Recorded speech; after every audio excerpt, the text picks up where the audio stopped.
Florida dismantling Carolina.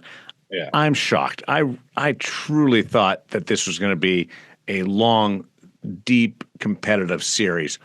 Why hasn't it worked for Carolina, or what's Florida done that's been so dramatic, Jody?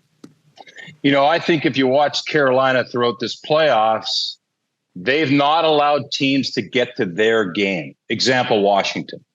They're very good at just sticking with it. And they've been in the series they've been in, the games have been tighter than they've looked. But Rod Brindmore has got his team to play their game. And Florida, the matchup is the same as far as the way they play. They're man on man. They're 1-1-3 in the neutral zone. There's a lot of similarities in their game. The way they defend, the way their assignments, they play the whole year, taking care of the little nuances that are like more important than scoring goals and getting assists. It's like playing that team game. But Florida has enough. I feel like they've got enough room for creativity to take advantage of some of those things. Mikkola up in the play. You don't see like for me, the defensemen for the Carolina Hurricanes, they have to bring something. And I think goaltending. I think Freddie Anderson, he stole some games in that second round. And I just think that extra save, I know it was tight last game. And Florida's just good. I mean, Florida has been waiting for this time of year since last year when they hoisted the cup. And they're just good in the sense of they're on the same page and they celebrate getting a puck out, making a stick check, being in the right position, having a second effort. Those things that I don't know if the teams that just lost out in that last round or the teams that will this round have that total buy-in to those moments in the game.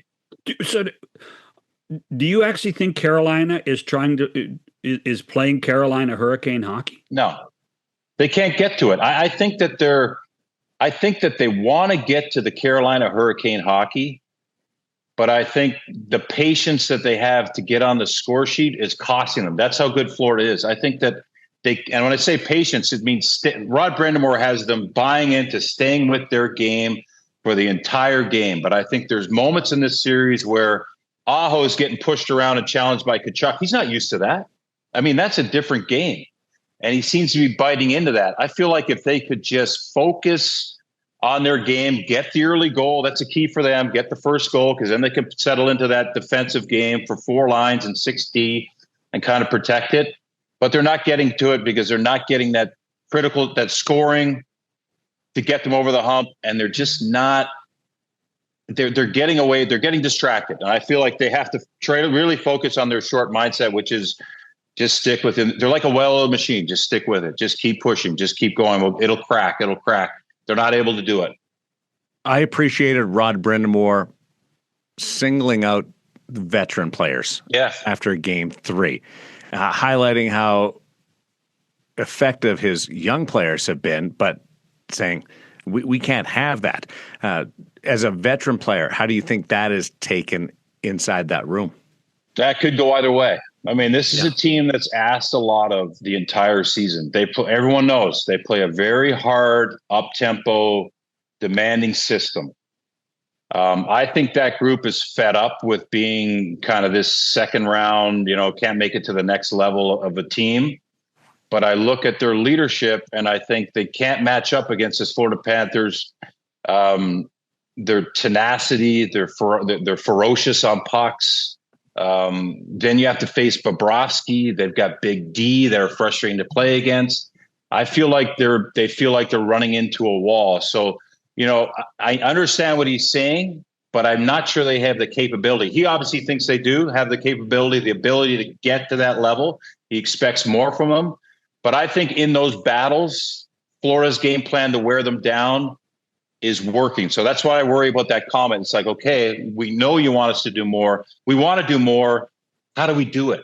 How do we get through this? So I think Anderson's one of the goaltending obviously was one of them. Aho is a good player. He's got a good stick, but the stick's not working in this series. It's not a stick series. It's a body and a mind series. And I think that's where they're going to have a tough time getting to that level. When you're between the benches, do you feel the Panthers' aura? Yeah, you really do. And it starts with their head coach. I got fascinated a couple of years ago with Bruce Cassidy in Vegas when I was between the benches. It was Oilers Vegas, and Oilers Draisaitl McDavid. It just kept, it was like they had the two best cards in the deck, and they were just going to beat the Vegas Golden Knights. And Cassidy stayed with it. He was on his guys. They were up by 5 goals in one game, and it stood out to me that he was still on top of them because it wasn't about that game. It was about the series. When I watch Paul Maurice, when I hear the messaging out of their locker room after a win, talking about a certain situation, the media is trying to get things up. They are on cue with everything they're doing. Off the ice, on the ice, within that bench, they have an expectation with the guys on either side of their shoulders and the coaches and the goaltending. And you feel it's more than a confidence. It's a belief in what's expected. And it's calm. And sometimes there's some spikes, but it's really different than you think. Even with Tkachuk and Marchand, the intensity's there, but it's focused in the right areas. It's really impressive down there.